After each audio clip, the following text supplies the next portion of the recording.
السلام عليكم خوتي. يا خوتي جيت هذا الفيديو باش نوصلوا لوزارة الصحة تاع الجزائر. انايا مواطن جزائري تظلمت. جيت يا اخي حنا في بلادنا كاين حرية التعبير. جيت يا خويا نهضر، حرية التعبير كاينه، جيت نهضر، جيت نعبر. كنت في عينطاية، دخلت العينطاية نهار الحد، نهار الاثنين على 5:30 تاع الصباح. دخلت وصلوا لي واحد الصوالح، قالوا لي بلي دير لي راديو كذا منا. رحت درت لي راديو تاوعي، رحت درتهم في بريفي.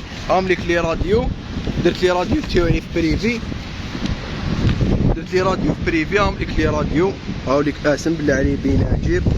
هاهم ليك، هاو ليك سكانر، هاو ليك سكانر، هاو ليك هذا سكانر.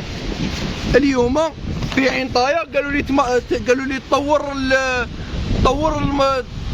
طورت الاصابه تاع البنكرياس تاعك، كانت ولات سي، ولات ما قبل الاخرى.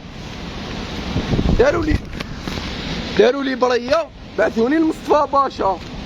هاي لك البريه، عندي كاع الدلائل وبلي كاشي وبكلش. شوف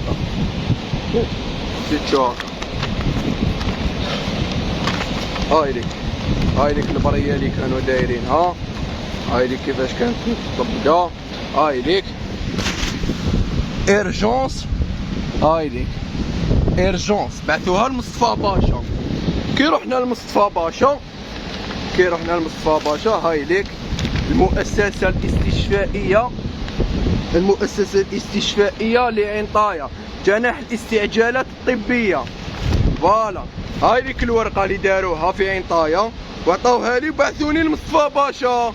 نهار اللي رحنا لمصطفى باشا قال لك علاه حتى نوصل لمرحلة الخطر باش يبعثوه لنا من عينطاية لعندنا، وعندهم في عينطاية عندهم مختصين لهذا المرض. هكا واش كتبوا تاع مصطفى باشا؟ هاي الكتيبه اللي كتبوها. قالت لي حنايا لهنايا، قالت لي كرو اوبيطال، سبيطار كبير. قال لك حنايا ما عندنا ما نديروا لك، مرحله راك في مرحله متطوره، راك فاهم؟ ما عندنا ما نديروا لك، ما عندكم ما ديروا لي. انا يا خويا استسلمت للامر الواقع، واني جابت ومانيش راح نداوي، وحلفت على المصحف بلي ما نداويش. والحمد لله عندي دراهم ونقدر نداوي في البريفي. هكا تما ما كان لا واحد يجي ليا يقول لي نحي الفيديو وكذا منا وروح داوي في البريفي. الحمد لله ما قلت لكمش مخصوص ولا خصني. هكا نتفاهموا عليها هذه مليح. بقى يجي خاطرش يجي ليا واحد يقول لي ارواح وداويك ونروح نداوي في البريفي نطيح له من الاخر. وزارة الصحة يتكون فيه منا للهيه.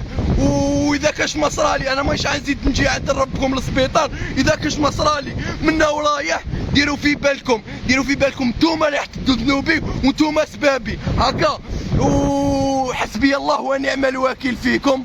وهذا واش راح نقول لكم. السلام عليكم.